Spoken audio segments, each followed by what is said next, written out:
Hey guys, I'm all dressed up for another interview. Well, not interview actually. I'm going to a salon de recrutement.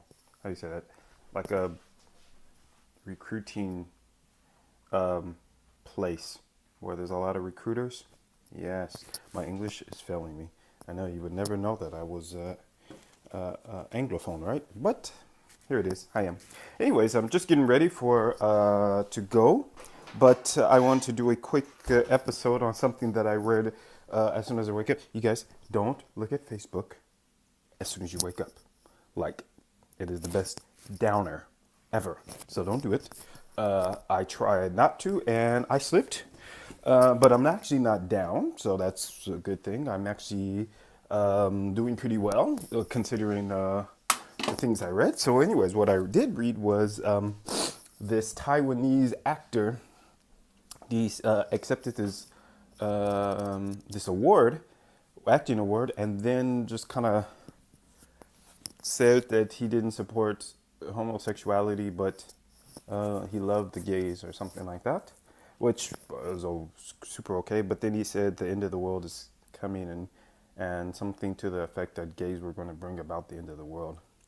I That is awesome that we have that kind of power to bring about the end of the world. That's great. I mean, I don't know why we didn't really play into that before, but in any case, I just wanted to ease our or like enlighten our understanding again of the Bible that has to be read in context, because of course this guy is a super conservative.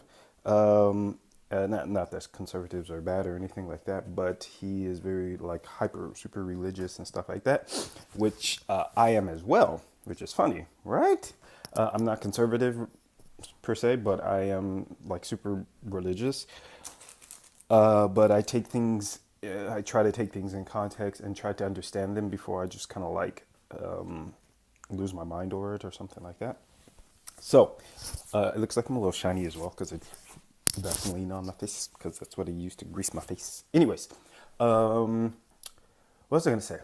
I was going to say that the Bible again, the Bible has to be read in context, and I know we've heard this whole gay fighting and stuff like that, blah blah blah blah. What people don't seem to understand is that, for instance, in Leviticus, when it's like "Thou shalt not lay with mankind as with womankind," like literally two verses down, or maybe it's not even, maybe it's like a verse down or something like that. It says this is what this is what the cities that I'm casting out before you did, right? And so we all know that, well, maybe we don't all know, but I will reinform you. The Israelites were supposed to inherit this land called Canaan, uh, and it was supposed to be full of a bunch of bad people, like a bunch of bad cities and stuff like that. Very interesting. What we should note is that God was supposed to cast them out so that the Israelites, in their purity, could inherit these lands.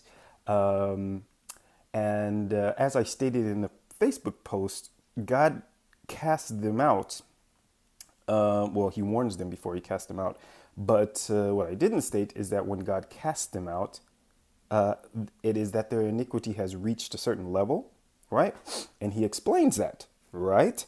So, for instance, in Sodom and Gomorrah, where the whole act of sodomy got its name. So the whole act of butt sex has got its name from Sodom and Gomorrah. Everyone focuses on the fact that the men wanted to have sex with the angels that came to the city. They don't really focus on the fact that they actually wanted to like violate the men, right? They wanted to have their way with the men, and this is the entire city coming to do this to these two angels, right? Kind of weird. And then Lot offered his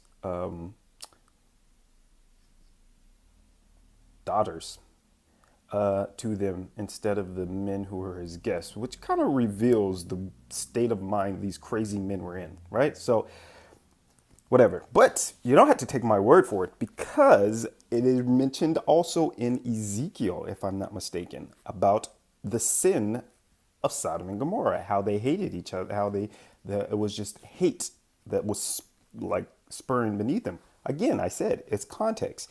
So the Bible actually the Bible explains itself. What they're saying was the sin of Sodom and Gomorrah, hate, evil, blah blah blah. Same sin that almost brought Nineveh to its knees, except when God went to tell the Nineveh to change from their ways. Well, he sent Jonah, who didn't want to go because he wanted to see everyone destroyed, which reminds me of a lot of Christians nowadays who want to see everyone destroyed that doesn't resemble who they think they should be. They're like, no, I'm not going to tell them or anything like that. And then he ends up telling them. And then they're like, oh, crap, we're going to die. So let's change the way that we act.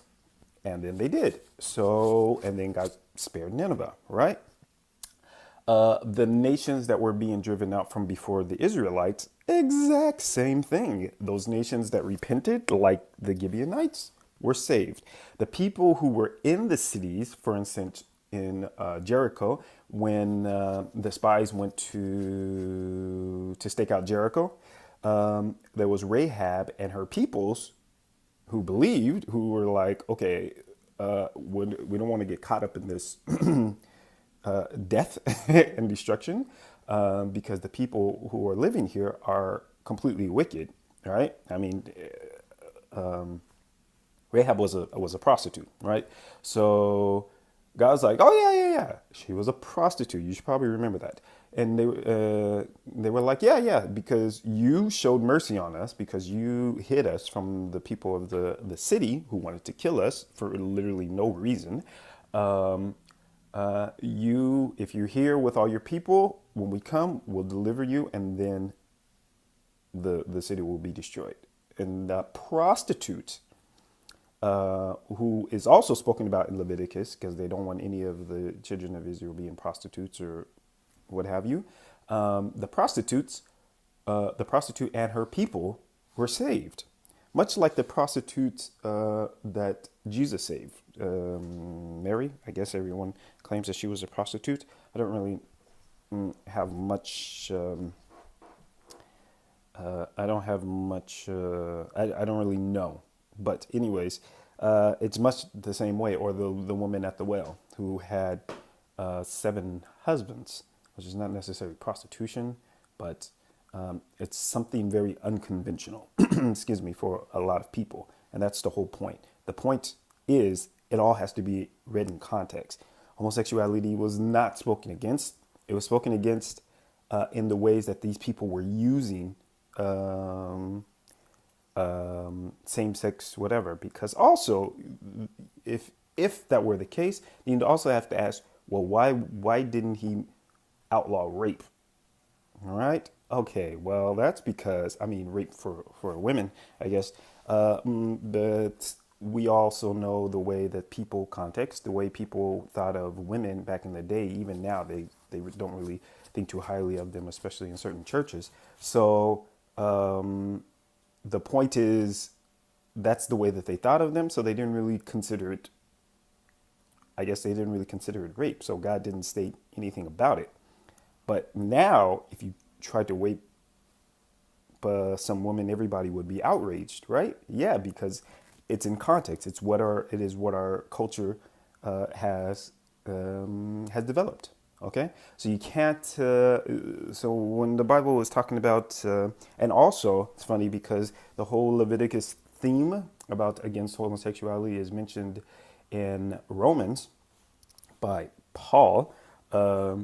Who actually explains the exact same thing, and he explains that this is all was their wickedness. Okay, I don't know the Bible in Leviticus. It says something about it is an abomination to lay with mankind as with womankind. But we also know what the 7 abominations that God hates are. You know, was it a lying, a proud look, a lying tongue, hands that shed innocent blood, feet that are swift in running to mischief, a heart that devises wicked imaginations, false witness that speaketh lies, and there's the seventh one I can't remember.